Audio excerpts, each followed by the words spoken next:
میں جبرائیل علیہ السلام کو دیکھنا چاہتا ہوں۔ بسم اللہ الرحمن الرحیم۔ السلام علیکم ورحمۃ اللہ وبرکاتہ۔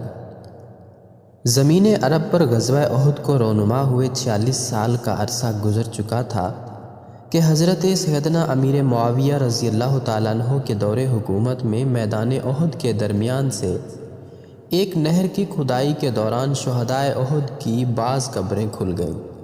اہل مدینہ اور دوسرے لوگوں نے دیکھا کہ شہدائے کرام کے کفن سلامت اور بدن تر و تازہ ہے، اور انہوں نے اپنے ہاتھ زخموں پر رکھے ہوئے ہیں۔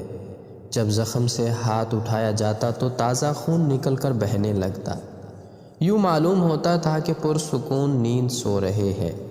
اس دوران اتفاق سے ایک شہید کے پاؤں میں بیلچہ لگ گیا، جس کی وجہ سے زخم سے تازہ خون بہہ نکلا۔ یہ شہید کوئی اور نہیں، رسول اللہ صلی اللہ علیہ وآلہ وسلم کے معزز چچا اور رضائی بھائی خیر الشہداء سید الشہداء حضرت سیدنا امیر حمزہ بن عبد المطلب رضی اللہ تعالی عنہ تھے۔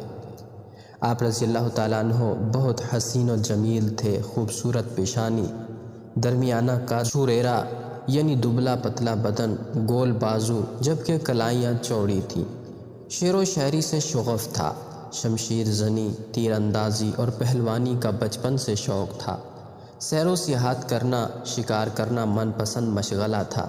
ایک مرتبہ شکار سے لوٹ کر گھر پہنچے تو اطلاع ملی کہ ابو جہل نے آپ کے بھتیجے محمد صلی اللہ علیہ وآلہ وسلم کے ساتھ ناروا اور گستاخانہ سلوک کیا ہے۔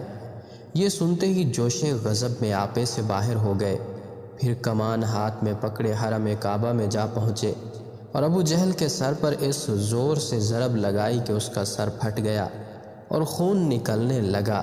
پھر فرمایا، میرا دین وہی ہے جو میرے بھتیجے کا ہے، میں گواہی دیتا ہوں کہ وہ اللہ کے رسول ہیں، اگر تم سچے ہو تو مجھے مسلمان ہونے سے روک کر دکھاؤ۔ گھر لوٹے تو شیطان نے وسوسہ ڈالا کہ تمہارا شمار قریش کے سرداروں میں ہوتا ہے، کیا تم اپنا دین بدل دو گے؟ آپ رضی اللہ تعالیٰ عنہ کی پوری رات بے چینی اور اضطراب میں گزری۔ صبح ہوتے ہی بارگاہ رسالت میں حاضر ہوئے اور اس پریشانی کا حل چاہا تو رحمت عالم صلی اللہ تعالیٰ علیہ وآلہ وسلم نے آپ کی طرف توجہ فرمائی اور اسلام کی حقانیت اور صداقت ارشاد فرمائی۔ کچھ ہی دیر بعد آپ رضی اللہ تعالیٰ عنہ کے دل کی دنیا جگمگ جگمگ کرنے لگی اور زبان پر یہ کلمات جاری ہو گئے، میں گواہی دیتا ہوں کہ آپ سچے ہیں۔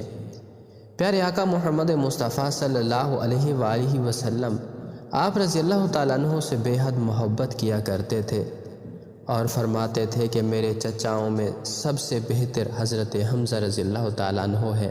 محبت کے اظہار کے انداز جداگانہ ہوتے ہیں، ایک نرالا انداز ملاحظہ کیجیے۔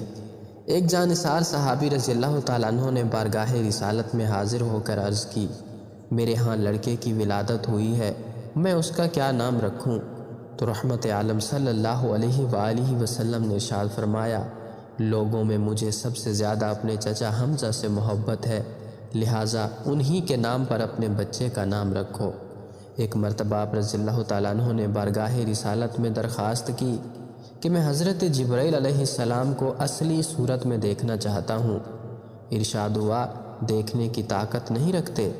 آپ نے اصرار کیا تو نبی کریم صلی اللہ علیہ وآلہ وسلم نے ارشاد فرمایا، زمین پر بیٹھ جائیے۔ کچھ دیر بعد حضرت جبریل امین علیہ السلام حرم کعبہ میں نصب شدہ ایک لکڑی پر اترے تو سرور عالم صلی اللہ علیہ وآلہ وسلم نے ارشاد فرمایا، چچا جان نگاہ اٹھائیے اور دیکھیے۔ آپ نے جو ہی اپنی نگاہ اٹھائی تو دیکھا کہ حضرت جبرائیل علیہ السلام کے دونوں پاؤں سبز زبرجد کے ہیں، بس اتنا ہی دیکھ پائے اور تاب نہ لا کر بے ہوش ہو گئے۔ رمضان المبارک 1 ہجری میں 30 سواروں کی قیادت کرتے ہوئے اسلامی لشکر کا سب سے پہلا علم آپ رضی اللہ تعالیٰ عنہ نے سنبھالا۔ اگرچہ لڑائی کی نوبت نہ آئی لیکن تاریخ میں اسے سوریہ حمزہ کے نام سے جانا جاتا ہے۔ 2 ہجری میں حق و باطل کا پہلا معرکہ میدان بدر میں پیش آیا تو آپ رضی اللہ تعالیٰ عنہ بڑے جوش اور جذبے کے ساتھ شریک ہوئے اور مشرکین کے کئی سورماؤں کو ٹھکانے لگایا۔ آپ رضی اللہ تعالیٰ عنہ اپنے سر پر شتر مرغ کی کلگی سجائے ہوئے تھے، جبکہ دونوں ہاتھوں میں تلواریں تھامے اسلام کے دشمنوں کو جہنم واصل کرتے اور فرماتے جاتے کہ میں اللہ اور اس کے رسول کا شیر ہوں۔ 15 شوال المکرم 3 ہجری غزوہ احد میں آپ رضی اللہ تعالیٰ عنہ نہایت بے جگری سے لڑے اور 31 کفار کو جہنم واصل کر کے شہادت کا تاج اپنے سر پر سجا کر اس دنیا سے رخصت ہو گئے۔ دشمنوں نے نہایت بے دردی کے ساتھ آپ رضی اللہ تعالیٰ عنہ کے ناک اور کان جسم سے جدا کر کے پیٹ مبارک اور سینہ اقدس چاک کر دیا تھا۔ اس جگر خراش اور دل آزار منظر کو دیکھ کر رسول اللہ صلی اللہ علیہ وآلہ وسلم کا دل بے اختیار بھر آیا اور زبان رسالت پر یہ کلمات جاری ہو گئے: آپ پر اللہ تعالیٰ کی رحمت ہو، آپ قرابت داروں کا سب سے زیادہ خیال رکھتے اور نیک کاموں میں پیش رہتے تھے۔ سیرت اور تاریخ کی کتابیں اس پر گواہ ہیں کہ بوقت جنازہ رسول اللہ صلی اللہ علیہ وآلہ وسلم نے آپ کو مخاطب کرتے ہوئے فرمایا: اے حمزہ، اے رسول اللہ کے چچا، اللہ اور اس کے رسول کے شیر، اے حمزہ، اے بھلائیوں میں پیش رہنے والے، اے حمزہ، اے رنج و ملال اور پریشانیوں کو دور کرنے والے، اے حمزہ، رسول اللہ کے چہرے سے دشمنوں کو دور بھگانے والے۔ شہدائے احد میں سب سے پہلے آپ رضی اللہ تعالیٰ عنہ کی نماز جنازہ ادا کی گئی، پھر ایک شہید کے ساتھ آپ کی بھی نماز پڑھی گئی، جبکہ ایک روایت کے مطابق 10 شہیدوں کی نماز ایک ساتھ پڑھی جاتی اور ان میں آپ بھی شامل ہوتے۔ یوں اس فضیلت میں آپ رضی اللہ تعالیٰ عنہ منفرد ہیں اور کوئی آپ کا شریک نہیں ہے۔ جبل احد کے دامن میں آپ رضی اللہ تعالیٰ عنہ کا مزار دعاؤں کی قبولیت کا مقام ہے۔